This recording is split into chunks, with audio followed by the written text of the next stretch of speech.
Buen día, amigos. Buen día, viernes 9 del mes de marzo. Lo acaban de colocar en pantalla. Bueno, mira, le queremos ofrecer nuestras disculpas porque ayer no pudimos llegar al programa. Pero usted sabe que ayer nos tocó la noche anterior, Corpoelec probando a ver qué tal estaban nuestras resistencias.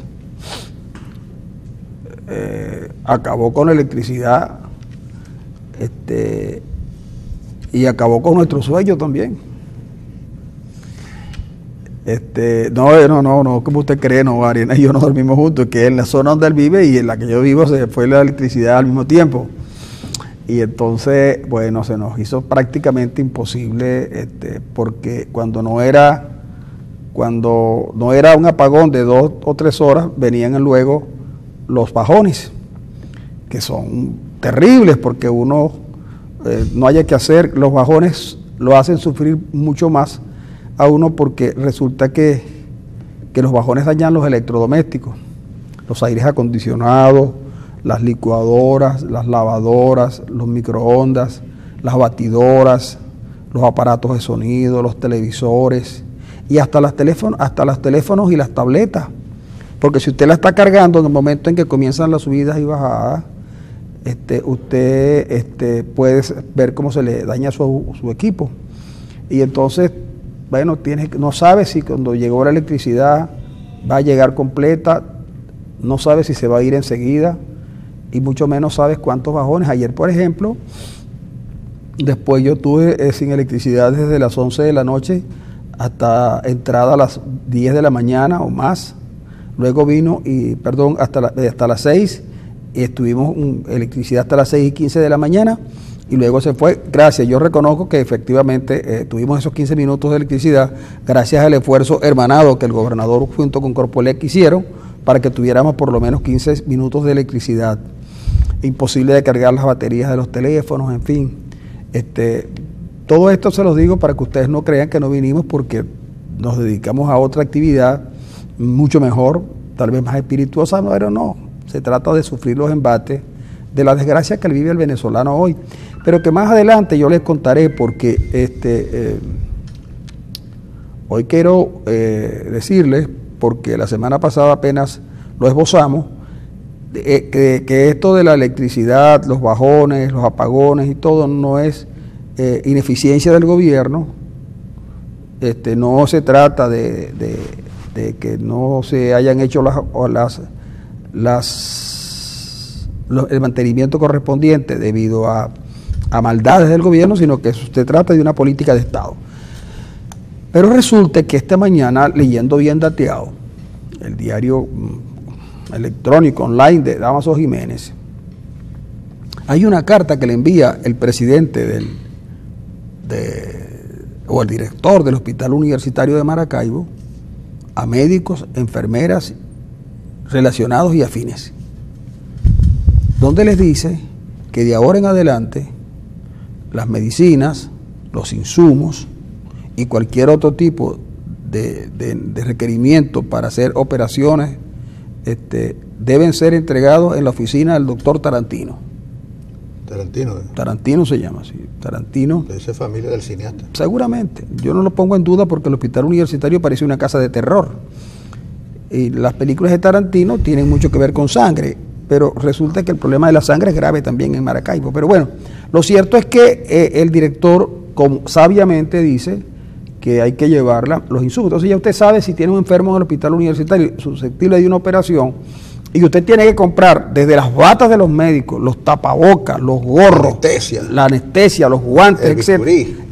Si usted tiene que comprar todas esas cosas, ya usted sabe que lo tiene que entregar en la oficina de Tarantino. No vaya a ser que se lo taranteen por otro lado y entonces usted lo pierda, entonces y no se haga la operación. Con las consecuencias terribles. Con las consecuencias terribles, pero además de eso, recuerde que preguntar si ya los quirófanos están desinfectados, porque el día pasado los propios médicos denunciaban que los quirófanos estaban en mal estado por su asepsia. Hay que llevar también fluorescente, no vaya a ser que... Sí, fluorescente. Y una planta eléctrica. Y una planta eléctrica también. Sí, no, o sea, ella que se vaya a electricidad. La luz en medio de la operación. Y unos ¿cómo se llaman esos? Garrafones de agua, botellones de agua, sí, para que los médicos se laven las manos después, y antes y después. Agua destilada. No, destilada no es agua normal. Agua así, agua bien tratada. Pues. Si tuviéramos en la radio, yo le dijera dónde podía ser para esa agua, pero bueno, si usted quiere dejar de comprar botellones, instale en su casa un equipo de agua Prosca. ¿Cómo lo instalaste? ¿No te lo instalaste? ¿No te gusta? No, mira, tú sabes que yo no lo instalé, sino que ellos me dieron agua y la probaste con la tecnología de la ósmosis inversa. ¿Y te gustó? Mira, lo primero que hice fue hacer un café. Y divino. Y luego elaboré una sopa de pollo. Más que sopa, un fumé, como dicen los españoles. Un caldito de pollo. Y luego arena, se lo coloqué a un líquido de color amarillo, que se degradó el color un poco, pero el sabor, bueno, el hielo también, pero con el sabor del agua sin sedimentos, sin sabores y sin olores, es una maravilla. Pero bueno, de eso no quería hablar. Es que tú me haces hacer publicidad cuando yo no quiero. Pero lo que quiero decirte es que antes de llegar al chavismo, al hospital universitario, y yo no quiero con esto molestar ni herir los sentimientos de la gente que profesa tan prestigiosa ideología, pero quiero decirles que antes en el hospital universitario existía un servicio de cardiología de los más avanzados, con equipos y los mejores médicos, de los cuales recuerdo a dos de ellos, a Pablo Díaz, hoy lamentablemente muy enfermo y prácticamente fuera de la medicina, y al doctor Douglas Inciarte. ¿Qué ocurría allí? Bueno, como era un servicio de cardiología del hospital universitario, ellos cobraban, dependiendo de la persona que llegaba a colocarse stent, operaciones y cosas de esas, dependiendo de su nivel de ingreso, unos pagaban una cantidad, otros pagaban otra cantidad, y los que no tenían y necesitaban obligatoriamente el servicio, pues los que pagaban cubrían los costos en que incurrían el que no tenía. Y la gente estaba contenta. Y aquello era, mira, una cuestión, porque yo fui con un amigo que se vio en un trance de eso, y hasta pude observar la operación por los monitores que tenían instalados allí en ese sector.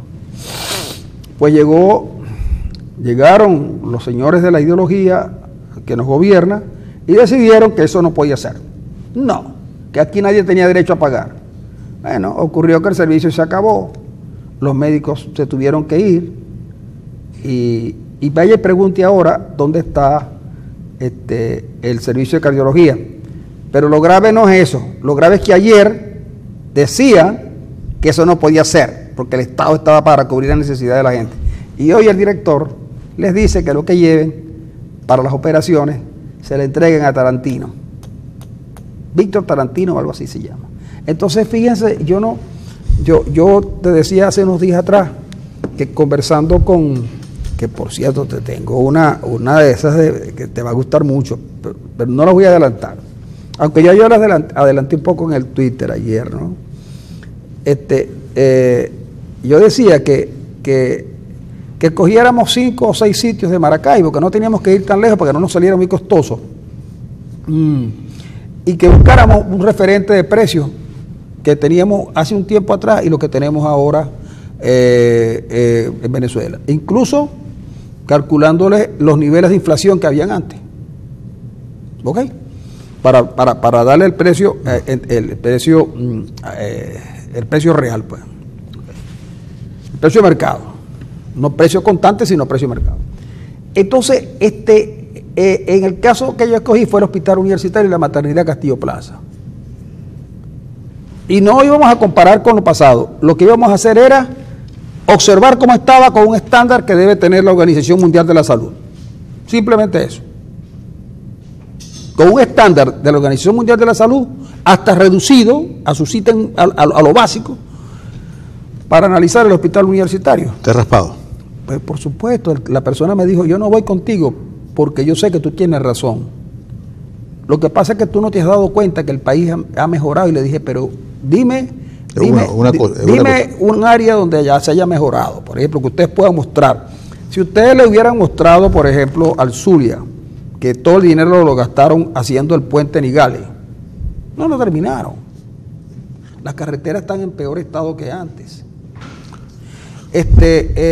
La agricultura en el Zulia, que era un puntal importante en su economía, está destrozada. El comercio, los comerciantes están temerosos porque no saben a quién le tienen más miedo, si a los asaltantes, a la Guardia Nacional, al CENIAT o al SUNDE. Señor. Entonces, los industriales no hay en dónde meterse. Y esta mañana, muy temprano, les explicaba a algunos que el problema es que, me dice que pero están los restaurantes llenos, es mentira. El presidente le dijo a la gente de un canal colombiano que no funciona en Venezuela, vayan a ver los restaurantes de Caracas, y los tipos fueron en las horas pico, no había nadie. Igual pasó aquí en Maracaibo porque lo hicieron igual. Claro, la gente ve 4, 5, 6, 7 carros y ve el restaurante vacío.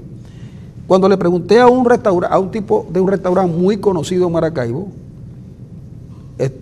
acerca de qué pasaba, me dijo, es que yo no me puedo salir, yo tengo una inversión allí, que si me voy, nadie me la va a comprar, ahorita no me la va a comprar nadie, y si yo no dejo de producir, esos equipos se dañan. La pérdida que voy a tener es superior a mantenerme abierto. Ahora, me mantengo abierto, oye esto, me mantengo abierto porque en Venezuela, aún con los apagones, la electricidad es barata. La electricidad es regalada, el agua es regalado y el aseo lo tengo controlado con unos tipos. ¿De acuerdo? Y la internet y el punto, pagué $500 para que me instalaran otros puntos. $500 vale un punto de eso de venta. Bueno, hay alguna gente que lo vende hasta $2,000. Bueno, entonces resulta que yo me mantengo por eso. Un restaurante de los que dicen que se la pasa lleno.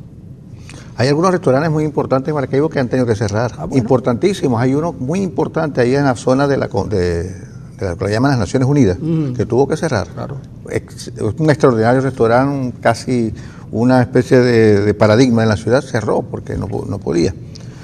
Pero es verdad que uno vive en la ciudad una pesadilla, como dices tú. No solamente si usted se enferma y tiene que ir al hospital universitario, ahí se muere. Pero hay gente que es demasiado afecta a la ideología chavista y no ve las cosas. El país se está cayendo y no las ve. Incluso hay gente que es feliz cuando se le va la luz. Entonces nos dice, ustedes a veces, ¿acaso funcionan con electricidad? Montón de llorones. Pero porque el venezolano, fíjate tú, yo tengo un vecino que él sufre mucho cuando se va la electricidad. Entonces, anoche, la electricidad en mi casa, estuvimos esperándola, nos sentamos a esperarla. Pues, ¿el apagón? Los vecinos lo estábamos esperando, y para protegernos un poco por la inseguridad. Y entonces, justamente a las 6:30, 6:35 por allí, se fue la electricidad. Bueno, la señora y los señores salieron corriendo. A su casa. A su casa, así rápidamente. Claro, porque pero hubo un vecino que no. El vecino se fue a un lugar de Maracaibo, se fue a disfrutar de una comida, ¿de acuerdo? Porque había electricidad y fue a comer allí. Y él la pasó bien. Él la pasó bien, pero el resto no la pasó bien. Claro. Porque el resto tenía calor. Además, fíjate, sin ánimo de ser terrorista ni nada por el estilo, porque aquí hay que poner cuidado cuando uno habla. El apagón antes, uno tenía la certeza de que iba a durar 2 horas porque ese era el racionamiento. Hoy no. Puede durar 2 horas, 3 horas, 4 horas, 5 horas, 6 horas, 12 horas, pero va a llegar el momento en que ya las horas no sean lo que se cuenta, sino los días. En el edificio Agua Clara, creo que es Agua Clara, en La Pomona, estuvieron 12 días sin electricidad, Arena. Bueno. En edificios. Y no es que uno quiera llorar, es que las evidencias de que esto es un país de escombros están a la vista de todos. Ahora, si hay militantes del chavismo que dicen que este es el paraíso y este es el mejor mundo posible, porque los venezolanos tenemos que ser felices en medio de las penurias, eso es un problema de ustedes. Yo quisiera vivir mejor. Yo sé de un profesor, o de varios profesores universitarios, de la Facultad de Ciencias Económicas y Sociales, que ellos estaban alborozados porque no les llegó nada, porque les iban a dar a los profesores, no les iban a aumentar el sueldo, sino que les iban a dar una caja clap. Y estos profesores, dignos de la academia, sin duda, ¿no? Porque si no se les puede quitar que son profesores que dignifican la academia. Claro, el problema es que cuando la academia se dignifica por el estómago, las cosas pareciera que no van bien. Estaban contentísimos y fueron a los medios. Sí. Sí, Yo sé, declararon en los medios que ahora sí van a estar bien los profesores universitarios. Porque le iban a dar la caja clap. Y créeme, lo que yo vi a 1, a 2, a 3, a 4 y tal vez a 5, con los que alguna vez en mi vida compartí militancia, sueños y aventuras, verlos allí dibujados como aquellos cuentos, como aquella canción de Ali Primera, cuando hablaba de los niños macilentos. Y yo dije oye, menos mal que yo, chico, pude leer a Arthur London, pude leer a Galbraith y pude leer toda la literatura que me hizo abrir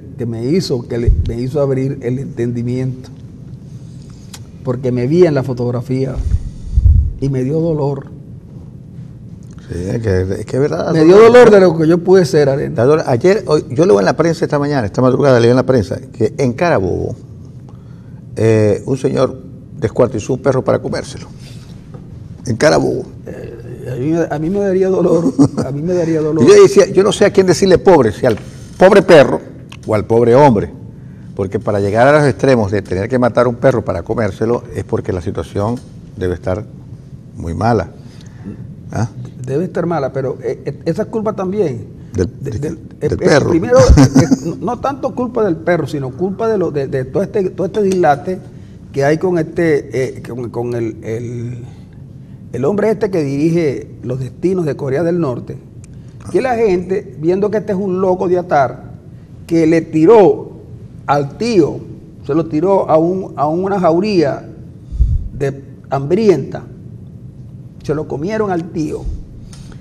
La gente investigando, porque ahora con esta cosa de la internet también este es un problema, Arena. Ajá. Que la gente todo lo quiere saber. Entonces, claro, investigan y descubren que en Corea del Sur, en Corea del Norte a la gente le gusta comer perro. Pero ya no hay perro, allí no hay perro, pero se lo comieron todo. Pero les gusta el perro y lo preparan de diversas maneras. Pues. Y dicen los que han comido perro que tiene un sabor agradable y que guisadito todo pasa. Mira, lo que es el ajo, la pimienta y dígame el comino, perro al comino. Entonces, ¿qué pasa? Entonces, por estar investigando lo de este hombre, el gordito loco que tiene Corea del Norte, descubrieron que los coreanos comían perro y ahora se los están comiendo sin ningún rubor. Yo tengo un perrito pequeñito, él no tiene carne. Por si acaso a alguien se le ocurre pasar por frente de mi casa y se quiera comer a Pepe, oye, no, de verdad que Pepe es puro cuero, pero no porque esté enfermo, sino porque está en la línea. En la línea, ese perro hace mucho ejercicio diario. Sí. Mira, yo también leo en la prensa que hay una cantidad de críticas dirigidas a la niña, bueno, ya debe ser una señorita ya, de Rosa Inés Chávez, por un tuit que escribió en memoria de su padre. Y de la joven... ¿Y quién la critica? Bueno, la gente en las redes, ¿no? Uno puede, yo creo que ahí la gente exagera, porque uno puede escribirle a sus seres queridos, independientemente de si estos han sido, son monstruos o buena gente o lo que sea, uno tiene todo el derecho a escribir lo que a uno le sale de las entrañas a sus seres queridos. Ahora, si esta niña vive en París, se da la gran vida y goza una ola y parte de otra ola, a lo mejor la culpa no es del ciego, sino de quien le da el garrote. Pero aquí realmente, aquí se ha exculpado a Chávez inicialmente de todo, aquí se exculpa a Chávez de todo, Chávez no tiene la culpa. Y yo creo que a la hora de pasar una factura por las cosas, por los escombros que nos han dejado en estos 20 años, yo creo que, y cuando se le vaya a exigir cuentas al gobierno, yo creo que una parte de la factura importantísima se la debe Chávez, porque todo esto que nos ha ocurrido, esta especie de destrucción sistemática y ladrillo por ladrillo del país. Maduro es responsable en parte, y el chavismo como modelo de vida y de país es responsable, pero no podemos olvidarnos de Chávez. Además, chicos, no vamos a ir hablando de Chávez porque uno tiene que hablar bien de los muertos. No, pero yo quiero porque uno tiene temor de que regresen. Pero yo sí quiero referirme a la cuestión de la... Es decir, cada quien es libre de hacer lo que crea más conveniente, sin duda que sí. Pero si una hija de Chávez hace una nota en favor de su padre fallecido, eso no debe molestar a nadie, esté donde esté. Esté donde esté. Y si la familia de esa muchacha considera que ella se debe educar en Francia porque es mejor la educación, pues bienvenido sea. Si es que todos quisiéramos enviar a nuestros hijos al exterior. ¿Y a Francia? Y a Francia. ¿Sabes qué sería bueno? Que la hija de uno estudie en la Sorbona, pero de verdad, no en la Sorbona 3, sino en la Sorbona. Sí, claro. Entonces, pero que ella hable así a favor de su padre, eso no debe molestar a nadie. Ahora, lo que no se debe olvidar es lo que Arenas está señalando, que una cosa es el amor, el afecto por el padre, y otra cosa es que en ese amor y ese afecto trate de esconderse todo el daño que Chávez, por su irresponsabilidad, le hizo al país. ¿Por qué? Aunque yo te digo, mira, yo estoy convencido que Chávez era un pragmático, que exageró muchas de las cosas que decía, las exageraba, pero también tenía un sentido de la realidad. Lo que pasa es que el quiebre definitivo de Chávez no se dio cuando él era candidato, precandidato, estaba recién salido de la cárcel, que se fue a Cuba. El quiebre de Chávez, de ese Chávez que conocimos, que era capaz de muchas cosas buenas y también malas, fue cuando el golpe de Estado del 2002, que Chávez se entregó en los brazos de Fidel. Pero Chávez no hubiera aceptado eso que está pasando hoy. Chávez no lo hubiera aceptado, y los militares no hubieran tenido el papel predominante que tienen y que tanto daño le ha hecho al país. Nos vamos a ir a la pausa y en unos instantes les vamos a contar por qué los bajones y los apagones son una política de Estado.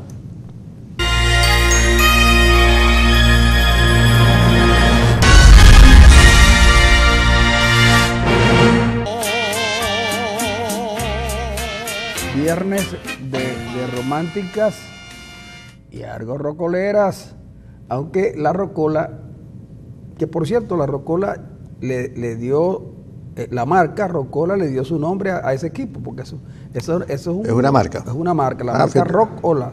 Sí, el equipo tiene su nombre, pero todo el mundo lo llamó Rocola. La Rocola, porque era la marca que más se conocía. Y la gente, cuando uno oye música, le dice, ahí están los rocoleros. Por ejemplo, los días sábados a las 7:30 de la mañana en la 106 está Nuri Tinedo y me acuerdo este hombre, nunca me acuerdo ese hombre de ese era. Bueno, ¿te acuerdas de Nuri?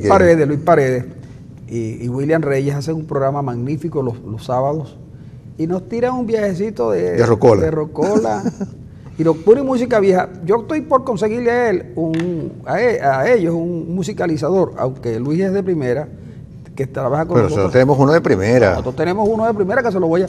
Es más, antes que Francis Blackman, Francis desapareció, yo tenía interés en montar un programa de ese tipo, de ese corte, pero no exactamente como el de ellos, sino donde pudiéramos hablar de la música del pasado e incorporando un poco de esa música anglo que nos hizo que fue la música de mi época en todo caso.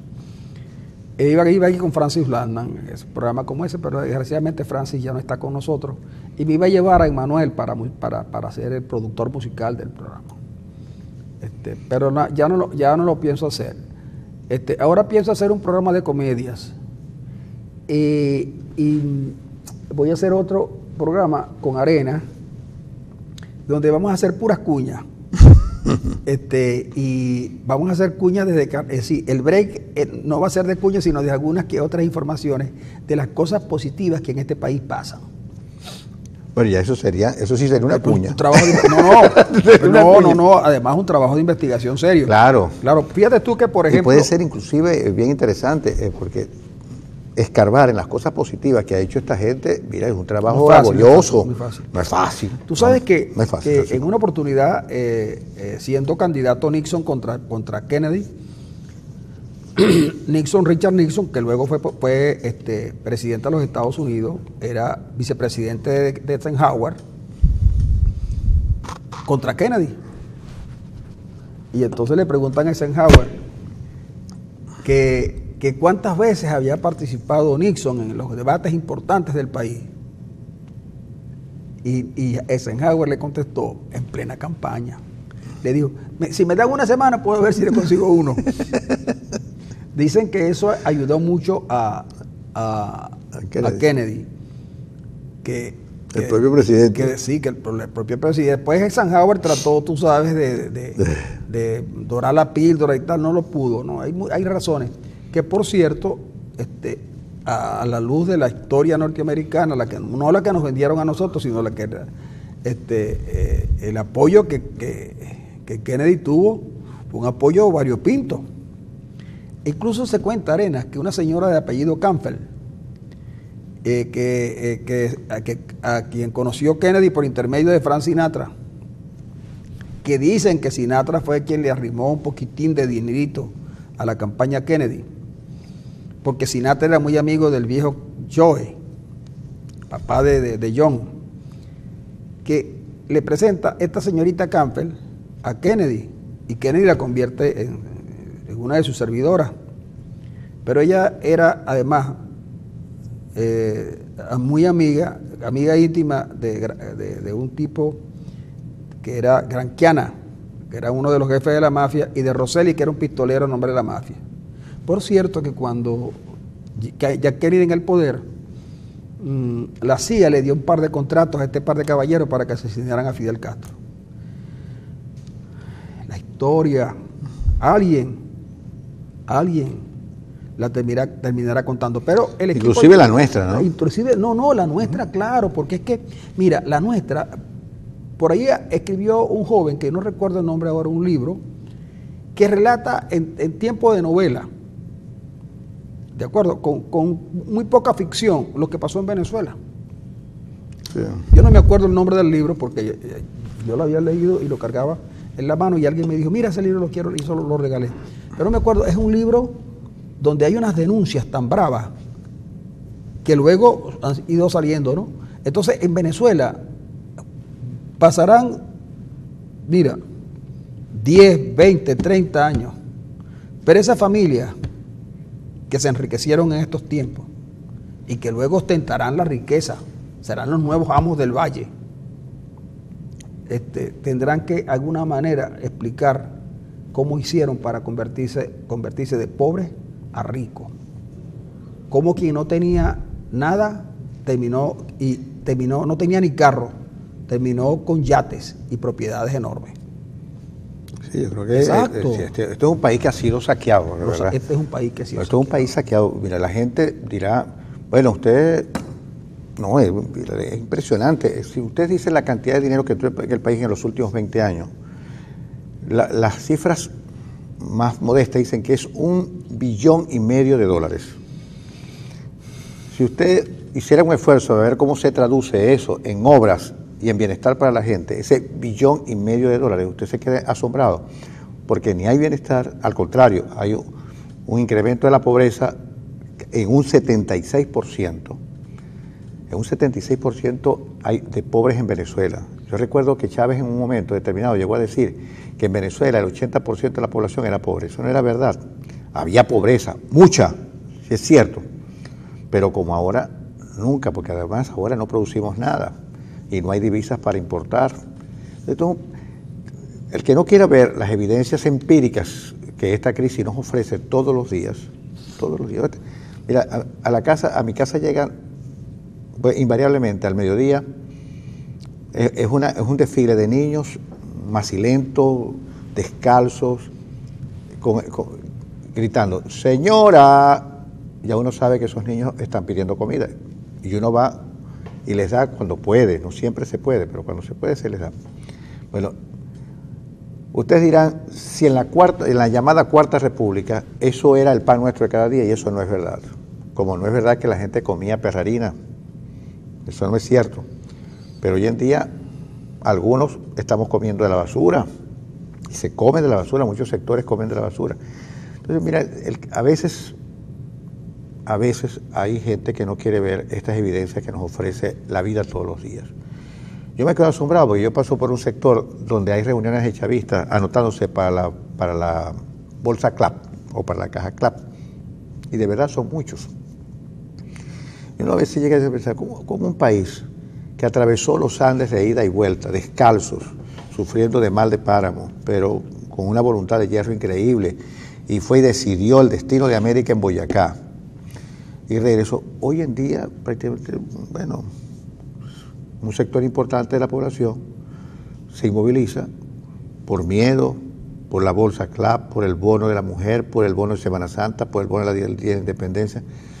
Yo creo que a veces a los pueblos es necesario darles una verdadera bofetada para que despierten. Pero fíjate tú, Arenas, que tú tienes tanta razón, pero yo ahí donde tengo la duda es en los macilentos, los harapientos, los sufrientes los de la campaña admirable. Pues. Pero yo te voy a contar algo que nuestro equipo de investigación ha logrado desentrañar. Un equipo de investigación donde hay psicólogos, sociólogos y economistas que saben derivar e integrar. Y de esto te lo digo porque más adelante te voy a conversar acerca de la molestia de Rodrigo Cabezas. Ah, sí. Sí, pero déjame decirte lo siguiente. Lo más parecido al hombre nuevo, el hombre nuevo del chavismo, en el símil, es más parecido al hombre de la caverna que al hombre moderno del siglo XXI. Que al hombre del siglo XXI, con sus equipos, con la tecnología, ¿de acuerdo?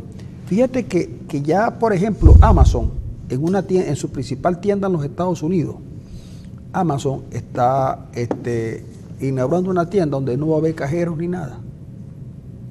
Tú vas a resolver todo con tu móvil. Todavía para nosotros eso es una cosa que no asimilamos bien.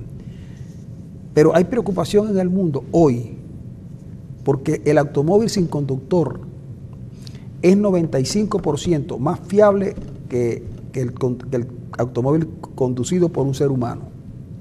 Y que eso dejaría fuera una cantidad enorme de taxistas, camioneros, etc. Pero hoy también las empresas como el Corte Inglés, Maxi, Sears, Penny, todas esas empresas que venden, Walmart, que venden grandes cosas, que tienen copado a la venta de mercancías, tienen un temor enorme. ¿Cómo protegerse frente a las ventas online? Porque tú compras, ¿de acuerdo?, por teléfono y compras más barato. Compras mucho más barato que comprando en la tienda y consigues mucho más productos. ¿Qué va a pasar?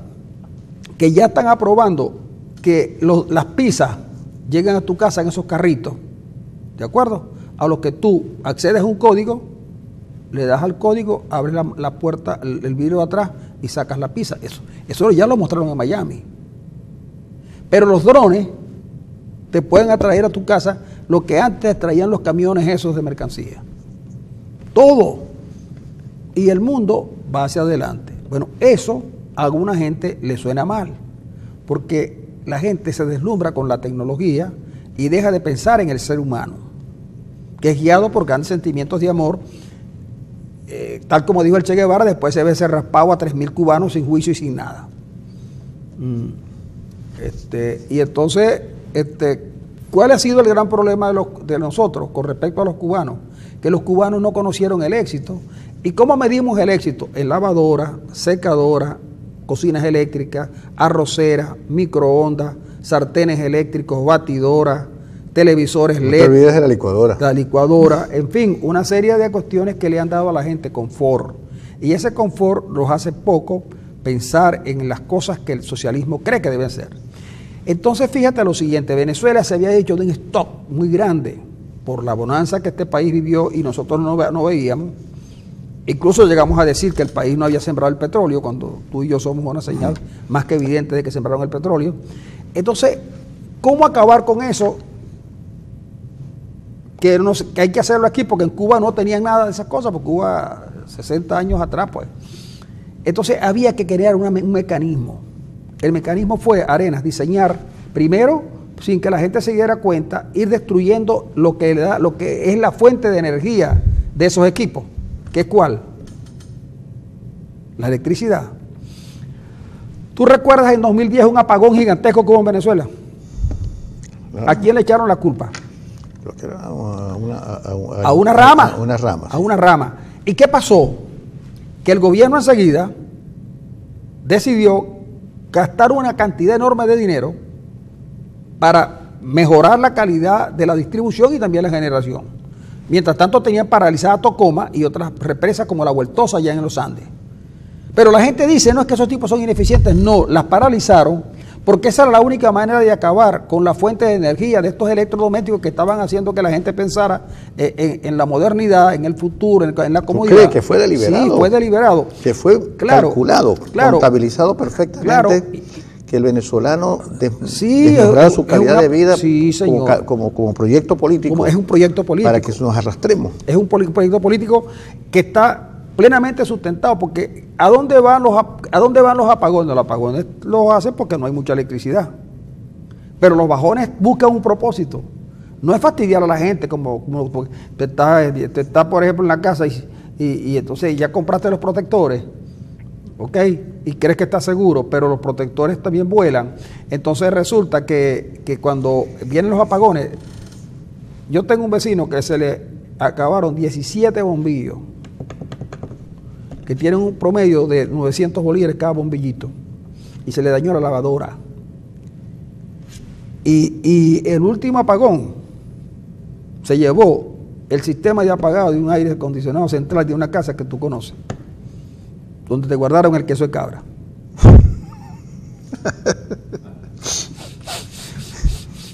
Entonces, la gente cree, la gente cree de verdad que esto es una cosa que, por eso es que yo digo que la única manera de revertir esto es quitando a los tipos, a los que tienen un plan para arruinarte. Entonces, ¿qué lograron? Un segundito nada más. ¿Qué lograron?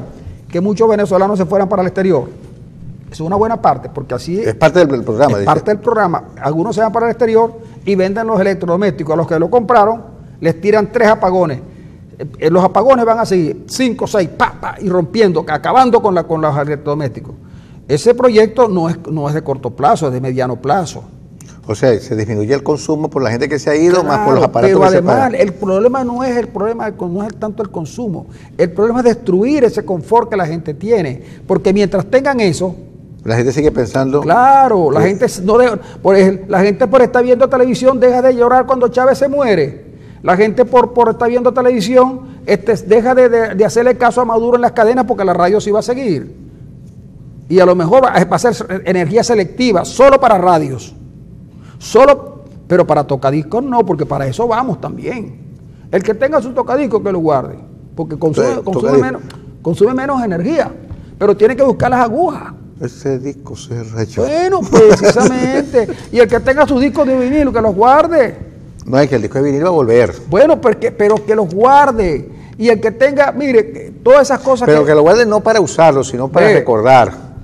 Las computadoras no te sirven. No sirven. ¿Por qué? Porque tú no tienes internet, o tú crees que eso es el internet, sí, de que se roben los... ¿Tú crees que se hayan robado los cables en toda Venezuela, chico? Mi computadora sirve para como máquina de escribir.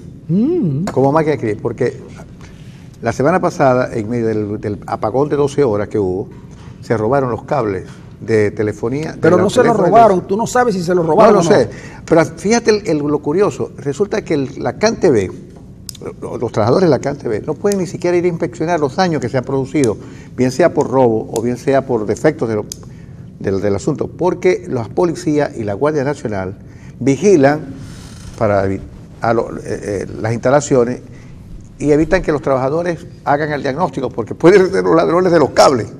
Entonces es una cosa increíble. No, es que no los dejan, ¿sabes por qué? Porque los que saben del cableado y de las cosas son los operarios de CanTV.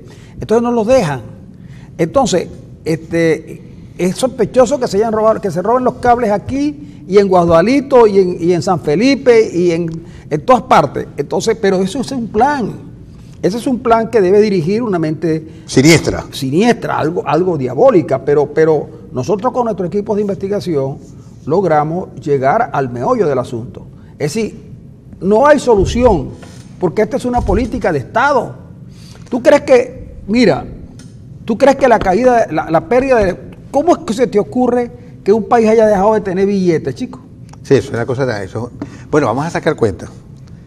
Energía eléctrica. Claro. Crisis eléctrica. Crisis de efectivo y de la moneda. Prácticamente las comunicaciones caídas. Y se acabaron las colas en los automercados. Claro, porque no hay que... Pero también, ¿sabes que también acabaron?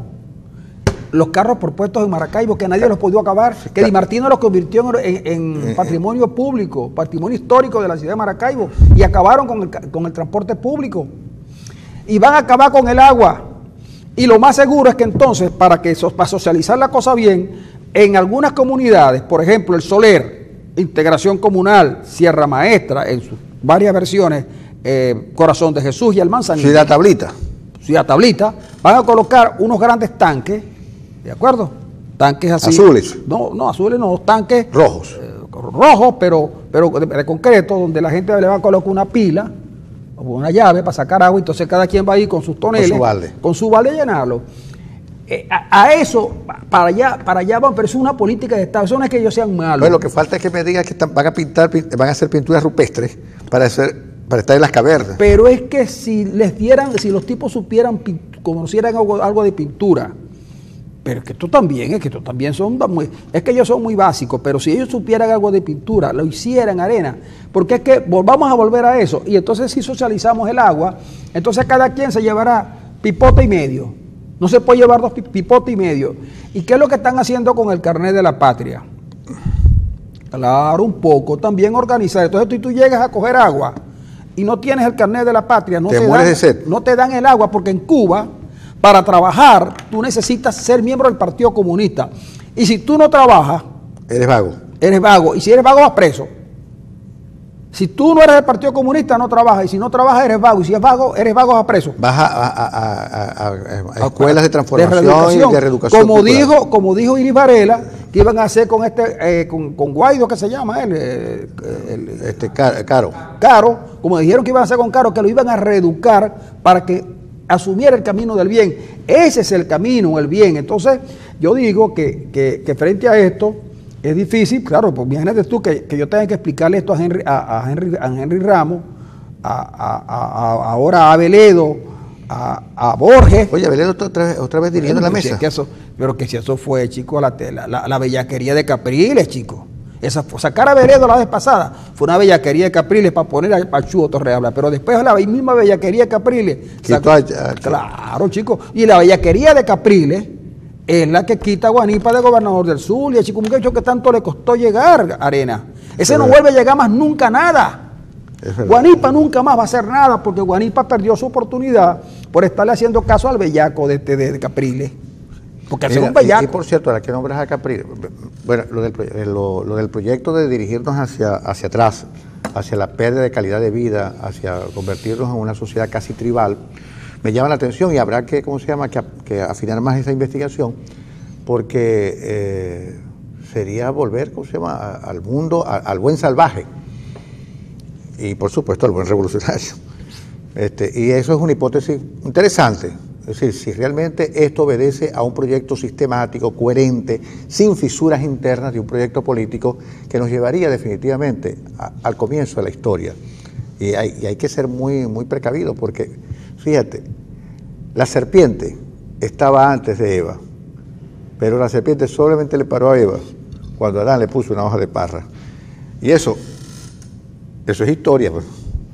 Eso es historia. Pero fíjate, Francisco, ahora que mencionas las bellaquerías de Capriles, María Corina, he leído en la prensa que María Corina dice que las elecciones es una cuestión que ya está cerrada, que es un ciclo cerrado y acabado en Venezuela, porque esta gente no se va a ir de buenas maneras, ni por las buenas se va a ir. Y obviamente María Corina es una mujer que no puede ver ojos bonitos en ningún sector, en otro sector de la oposición que no sea el de ella. Pero es una pregunta válida la que ella se hace, o podemos preguntarnos si realmente la ruta electoral en Venezuela está cerrada. Cerrada. Es una pregunta válida. ¿Sabes por qué? Bueno, porque el cuadro político institucional dominante no permite ningún resultado adverso al gobierno.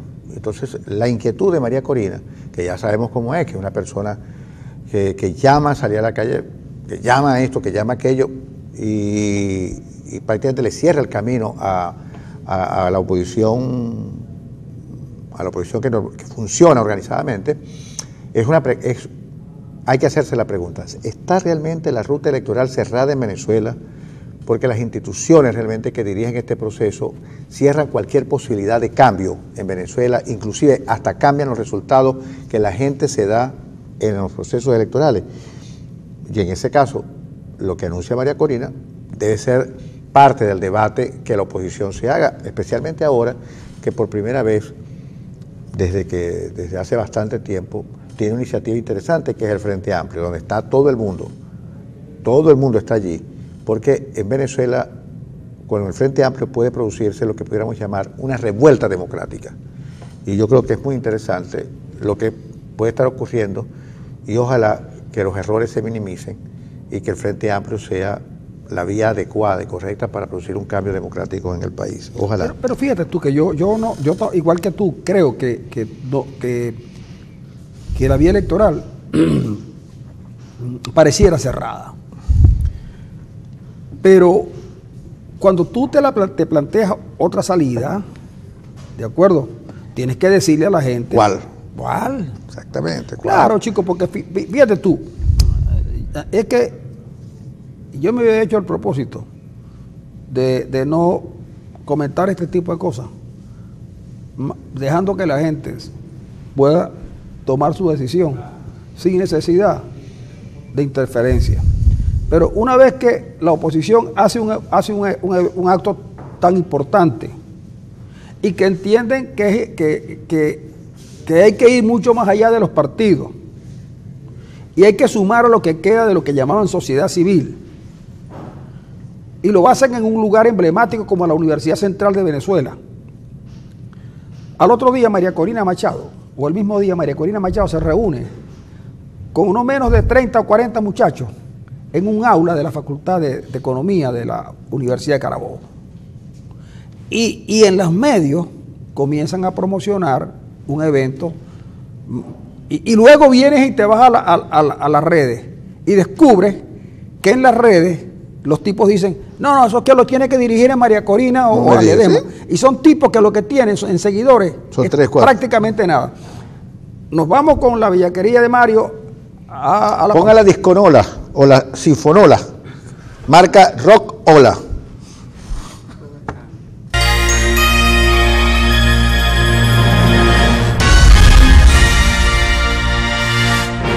Sí, claro. Si se lo va a devorar, que se lo devore, pero le quería comentar a Arenas que ayer he estado viendo con insistencia a Rodrigo Cabeza manteniéndose en la palestra política, opinando con algo con bastante sensatez. Por ejemplo, en estos días alguien señaló que Rodrigo estaba promoviendo una campaña para intervenir en la Universidad del Zulia y él ser rector. Quien conozca a Rodrigo Cabeza sabe que se pueden tener todas las diferencias del caso, pero en el mundo de la autonomía universitaria él no se metió. Él no se metió nunca. Además y además él es un universitario. Ha sido muy discreto. Y hay que decir, mira, que cuando Cabezas era diputado, a algunos les pudo gustar, a otros no. Cabezas presentaba una minuta de su gestión a la gente. Mostraba, esto fue lo que hizo. Y pues puede haber y deben haber muchas diferencias con él, pero eso de la autonomía universitaria es una bellaquería de alguien. Es una bellaquería de alguien que se la hizo llegar al periodista que lo comenta. El día pasado también él escribe, muy molesto, porque alguien muy importante en el gobierno de estos tiempos señaló que uno de los libros emblemas de Adrúbal Batista, catedrático de la ULA y una figura relevante de la Academia de la Economía y creo que también de la Historia, se había plagiado un trabajo de alguien. Y lo dijo alguien sin los méritos que debía tener, y Rodrigo, más como académico que como político, responde airado. Pero ayer hay una información que da cabeza, dirigida al equipo económico del gobierno, donde está aquel muchacho de la camisa, de la chaqueta, que duró 15 días en el gobierno, el colega de Claudio Fermín. El sociólogo. Sí. El mío también. Y de Jagua. Me pone incómodo. Sí. Y les dijo que cómo podían elaborar políticas económicas quienes no sabían que era un modelo econométrico y quienes nunca habían podido derivar o integrar para saber cuáles son los costos marginales. Oye, pero eso fue una cachetada. Claro, y yo me pregunto, ¿será por eso que Cabezas no tiene audiencia en el partido? Porque si se puede hablar en esos términos, ¿cómo se va a poner? No aguantan críticas, ¿no? Pero además, ¿cómo se va a poner Cabezas a preguntarle acerca de integrales y derivadas, límites, funciones y relaciones a unos tipos que difícilmente pasaron, algunos no completaron la licenciatura? La licenciatura. La carrera, pues. La carrera. Es complicado, y de verdad que a mí, cuando yo leí eso que escribió Rodrigo, me sentí de verdad. Fui enseguidamente a buscar el libro de Allen y Shawn y los libros de. Por acaso, no vaya a ser que me toque a mí también ser ministro, y entonces. Pero yo sí sé lo que es un modelo econométrico. Sí, pero, ahora, ¿será que los que. Pero chicos. Porque Francisco Claro Rodrigo tiene razón, porque los que han gobernado no tienen competencia teórica para poder a resolver este problema. Rodrigo la tiene, y la tuvo, la tenía cuando fue ministro, pero también estaba vivo Chávez. Y probablemente donde manda el comandante no mandaba maracucho ministro, probablemente, porque si algo podemos decir de Rodrigo es que es un tipo bien formado, es un buen economista. Pero cometió errores en el ministerio, porque en Venezuela hay una hipérbole del Ejecutivo, que prácticamente se convierte en el gran aparato dominante de toda la gestión pública, y con Chávez más. Probablemente muchas de las cosas y muchas de las malas decisiones que se tomaron desde el punto de vista de la economía las tomaba Chávez por su parecer, como aquella cosa, me entregan mi millardito, porque si no son unos ditos, si no me lo entregan, unos millarditos quiero yo. Bueno, enséñeme ¿cómo decía? Un lingote de oro. Pues. Sí. Entonces, muchas de las decisiones que se tomaron en este país, que realmente, miren lo que ha ocurrido, uno de los países más ricos en América, una de las economías más sólidas en América ha terminado en esto. ¿Que Maduro es responsable? Lo es. Oye, pero a Chávez no hay que decirle, mira, bendito sea cuando llegaste al país. No, señor. Tiene tanto más culpa que el propio Maduro, que fue quien nos metió en este túnel del tiempo, ¿no? Hacia el pasado. Pues bien, yo creo que Rodrigo tiene razón en enfadarse, porque los que gobiernan hoy en día no tienen ninguna competencia de carácter, bueno, hasta el punto de que el gran asesor económico viene de España, que realmente que conduce la política económica venezolana con un manual, que en España jamás introducía ni una sola de las medidas que ha introducido en Venezuela. Alguna vez Maduro lo llamó el Jesucristo de la economía. Sí, no, pero además, pero Maduro también a un economista egresado de Luz le entregó en sus manos el proyecto de crear la nueva economía, sí, y los nuevos estudios de economía. Imagínate tú. Y entonces, pero lo que a mí me llama mucho más la atención de todo esto es precisamente que no haya una conciencia crítica, que Rodrigo lo está haciendo desde Maracaibo.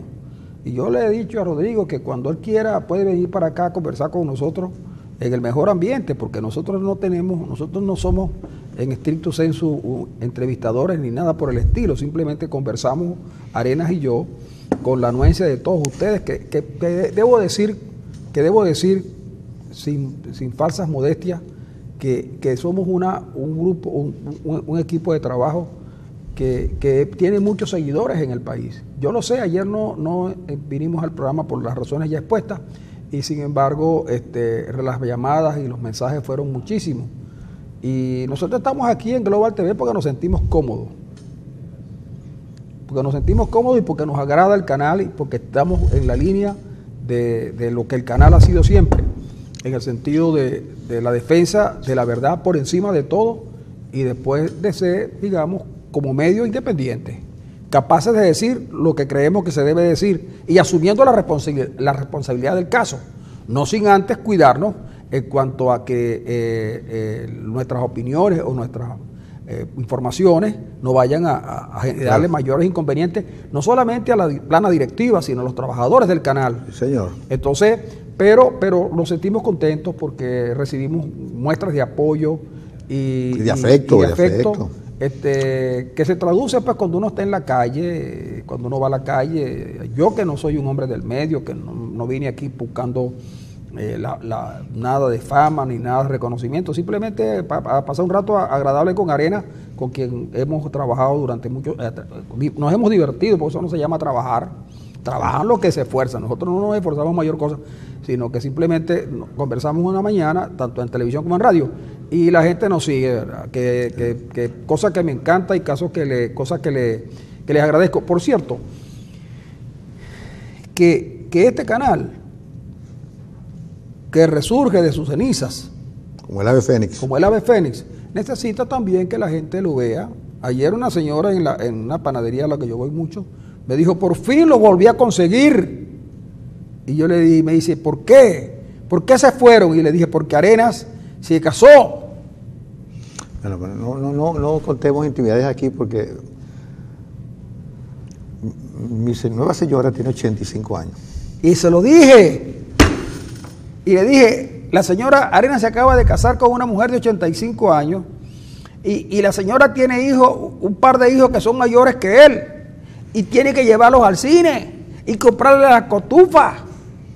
Bueno, y hacerles arroz. La vaca. Y les canto. Les digo, oye, por cierto, un consejo, porque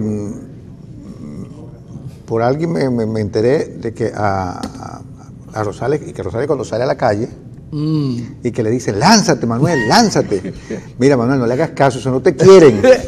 Sí, eso no te quieren, eso no te tienen cariño. Sí, hombre, tú sabes que Manuel, el partido de Manuel Rosales, cumplió, creo que 11 años. Inauguraron una casa en Caracas, creo, y entonces hicieron un evento, como hacen todos los partidos. Y a mí me sonaba raro cuando Rosales hablaba del partido que fundamos. Ya nadie habla de partidos en Venezuela, es una palabra que ha ido perdiendo vigencia. Bueno, todo iba bien, porque el partido, nosotros somos los presos políticos y tal, pero luego lo entrevistan y Rosales le dice, sin que nadie se lo preguntara, le dice, ¿y por qué no te lanzas? Y haciendo la averiguación correspondiente, yo le quiero decir a Rosales que ni se le ocurra. Porque todos esos que le dicen que se lancen, no lo están lanzando a la presidencia de la República, a la gobernación del Estado, sino al abismo. Que Rosales tiene que aguantarse un poco, porque a Rosales le tomó la delantera Falcón. Falcón hoy, desde el lado de la oposición, sin ser el candidato de la oposición, sí, le genera políticas y ruidos a la oposición. Claro, además, fíjate, el programa de Falcón, el programa que anuncia Falcón, es el programa que la Mesa de la Unidad ha venido discutiendo siempre. Libertad de presos políticos, canal humanitario, de libertad de prensa, es decir, libertad de los presos políticos, modificación de la política económica. Bueno, hoy Falcón es un enigma.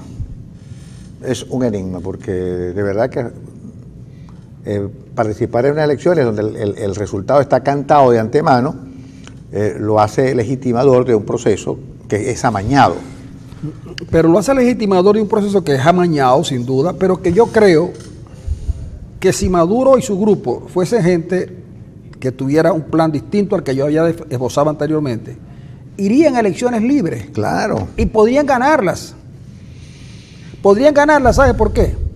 Porque ellos tienen un público que han trabajado cautivo, que como tú decías hace tiempo atrás, está entre 4 y 5 millones. Con la gente que se ha ido y con la inhibición de algunos, Maduro puede ganar esa elección. Ahora, ¿qué ha hecho Falcón? Falcón se promueve, Falcón aparece bien en las encuestas. No debe ser una casualidad. Probablemente la mayoría del país no es opositora ni es del gobierno, es, digamos, de un centro.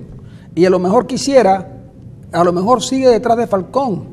Para aliviar la situación. Para aliviar la situación, pero Falcón gana, porque Falcón se convierte en una referencia. Ya no pueden ir a Santo Domingo a conversar solamente los de la Mesa de la Unidad, ahora tienen que meter a Falcón, y a Falcón la meten los hechos, no lo mete la decisión de 4 o 5 partidos o de 4 o 5 prohombres.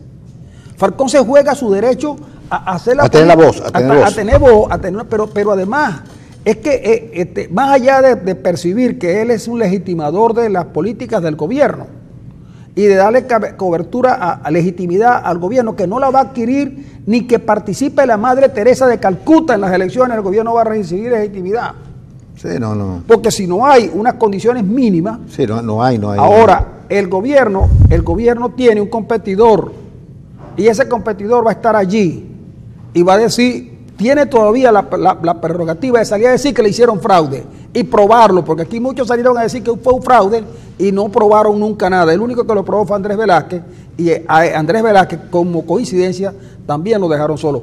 Por eso yo digo que Falcón, de alguna manera Falcón, le está ganando la pelea a la Mesa de la Unidad Democrática, porque la mesa está bien, no participamos, pero no ha generado un movimiento más allá del Frente Amplio para que la gente entienda por qué no va a las elecciones, ¿de acuerdo? Para que la gente participe de su política, en tanto que tú dices que no vas, pero no haces nada esperando que las Naciones Unidas y la Legión de Naciones y todas esas cosas te den apoyo.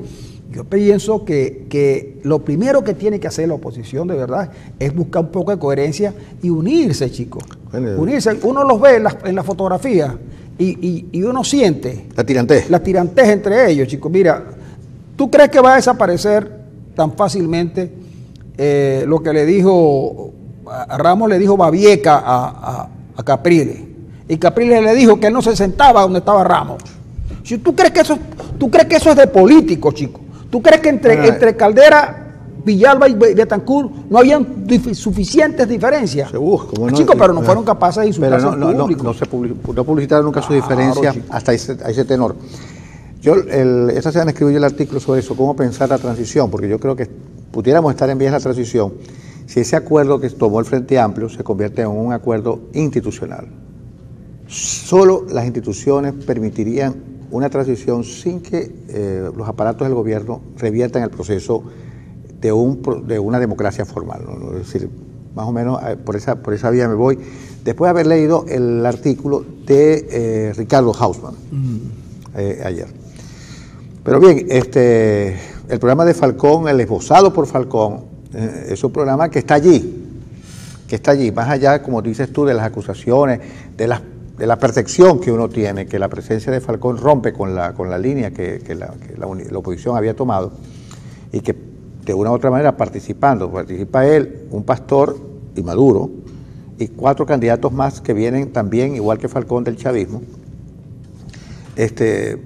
pretenden o procuran legitimar un proceso. Eso es un enigma realmente. Pero la propuesta de Falcón está allí la propuesta de Falcón. Libertad para presos políticos, canal humanitario, cambiar el modelo económico, potenciar la participación del sector privado, abrirse al mercado. Es un programa de naturaleza liberal. Sí. Veamos hasta dónde llega. Yo tengo mis bemoles, yo creo que cualquiera que sea la participación en las condiciones en que están hoy, no va a permitir ninguna victoria ni por asomo de sectores ligados a la oposición. Yo creo que es un resultado previamente preestablecido. Sí, pero que aún teniendo Fujimori también le ganó unas elecciones solo. Sí, cómo no. Y después tuvo que salir. Y después el propio organismo electoral que él había controlado le terminó dando la razón a la oposición. Pero no entremos en ese plano, sino que lo que quería decirte lo siguiente. La gente, ayer conversábamos con de tantos temas que hay que conversar cuando viene un apagón y después del apagón los que se quedan, porque las velas son buenas y las lámparas también para atender, ¿no? Lo único malo son las rondas. Por cierto que alguien lleva una lámpara de carburo. Oye, ¿verdad? Sí, chico, y excepto por el olor a carburo, la luz es muy linda, la luz de carburo. Yo no la recuerdo. En mis primeros años en Ciudad Ojeda, donde yo vivía, no había electricidad. Llegó la democracia y inmediatamente... Y se acabó el carburo. Se acabó el carburo, sí, efectivamente. Chico, y... Hay una película de Cantinflas donde el tema central es la invención del carburo. La invención del carburo. Entonces, pero la gente, anoche me decía un amigo médico, me decía, chico, tú sabes que yo he sido un votante permanente y había decidido no participar. Iba a votar ahora. Y me dijo, estoy pensando en ir a votar. Y yo le dije, pero tú sabes que las elecciones están resueltas. Me dijo, sí, es verdad que están resueltas. Yo creo que va a ganar el gobierno y vamos a seguir sufriendo. Y yo soy de los que no se va del país. Pero yo voy a votar y tengo ganas de votar por Falcón. Y Falcón no ha hecho campaña. Falcón no tiene a nadie en el Zulia. Pero yo te aseguro que si hiciéramos una encuesta hoy, visto lo que yo oí ayer, digo, y si efectivamente puede prender un sentimiento, porque es que la gente prefiere cualquier cosa. Mira, la gente prefiere hasta un chavista distinto a Maduro. Si apareciera un chavista que le generara confianza a la gente, que pudiera revertir el asunto, mira, con decirle nada más, mire, en el gobierno que yo voy a tener, van a estar, pero no va a estar Diosdado Cabello, no va a estar Padrino, no va a estar Iris Varela, no va a estar Jagua, no va a estar Darío Vivas, no va a estar, ¿cómo se llama? Serrano Mancilla, van a estar estos venezolanos. Entonces la gente voltearía la mirada incluso al chavismo, porque es que esto no, Arena, un país no se sostiene con pura habladera. Ayer decía el examen que yo supongo que es un hombre formado en la universidad y por supuesto en algún debate, que iban a cotizar el petro en el DICOM para acabar con Dollar Today. No, Dollar Today es una invención de gente del gobierno. Dollar Today es una invención de gente del gobierno. Porque los únicos que tienen derecho a dólares preferenciales son los del gobierno. O los afectos al gobierno. Que lo pueden vender al precio de Dollar Today. ¿Por qué no permiten que la gente compre petros con bolívares? Eso sí sería la gracia. Pero ningún venezolano puede comprar petro porque lo tiene que comprar en bolívares. ¿Y usted cree que el que tenga dólares lo va a comprar en petro? O euros.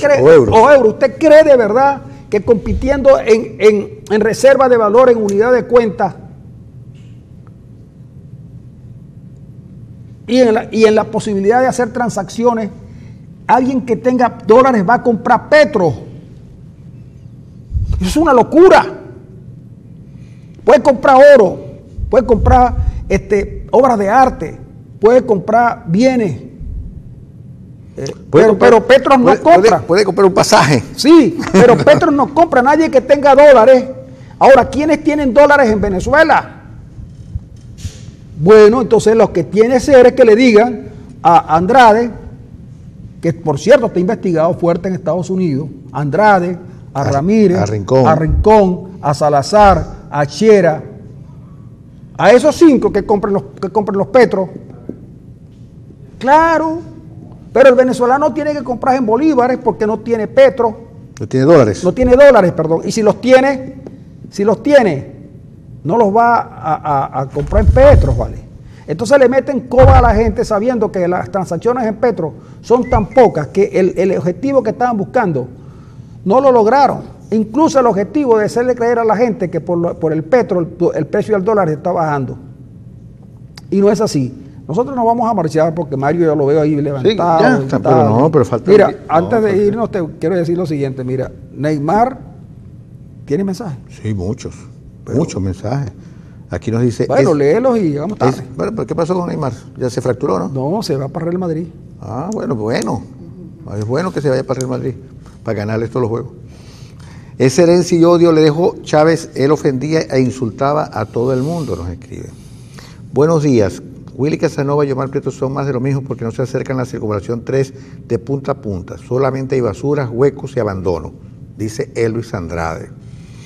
Buen programa de análisis de la situación en Venezuela, de acuerdo con usted, esta situación fue programada. José Antúnez, buen día, por fin volvieron, un gran saludo, ustedes hacen a menos escuchar la opinión y los análisis de la situación del país. Saludos, Guillermo Pirela, lo llaman el Guillo. Hermano, en la Policía Regional no pagan nada y en la Nacional por igual, solo los que están bien son los que están en el poder y no puede ser. Este régimen, vamos a salir de él más temprano que tarde. Dice Pero una cosita antes, ¿tú te acuerdas cuando la FAO dijo que Venezuela era un paraíso? Sí, claro. Ahora, ¿sabes qué dijo? ¿Qué dice? La FAO aseguró que el hambre en Venezuela aumentó en el 2017. ¿Podrá el gobierno sacar una publicidad? ¿Verdad? Sacar una publicidad. Buenos días, excelente programa. Ya, muchas gracias. Imagínate que el kilo de yuca ya va por 70.000 bolívares. ¿Cuándo será que el alcalde de San Francisco le va a poner el ojo a toda la frutería de Paraíso del Sol y los policías que solo se la pasan martillando? Bueno, imagínate tú. Buenos días, amigos. ¿Ustedes saben cuál es la excusa que tienen los gobernantes sobre la falla de energía eléctrica? Bueno, hoy dicen que es las condiciones atmosféricas, ¿no? Sí. Que han cambiado. Señor Francisco, en Venezuela nos están matando a mengo. Este gobierno no conoce el humanismo. Bueno, hay demasiados mensajes, yo les agradezco porque ya estamos sobre la hora, la cantidad de mensajes que nos no, tenemos que ir a la radio. Sí, que nos van a la radio. Este mensaje último, Arenas, acuérdate de pagar, ¿no?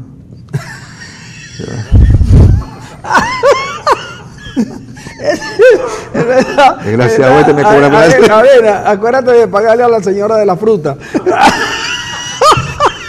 Oye, tienes que tener cuidado, porque yo recuerdo que otra vez en la radio, Arena estaba leyendo mensajes en la radio y cuando, como estaba distraído, entonces le dije, papi, acuérdate de traer el queso para los espaguetis.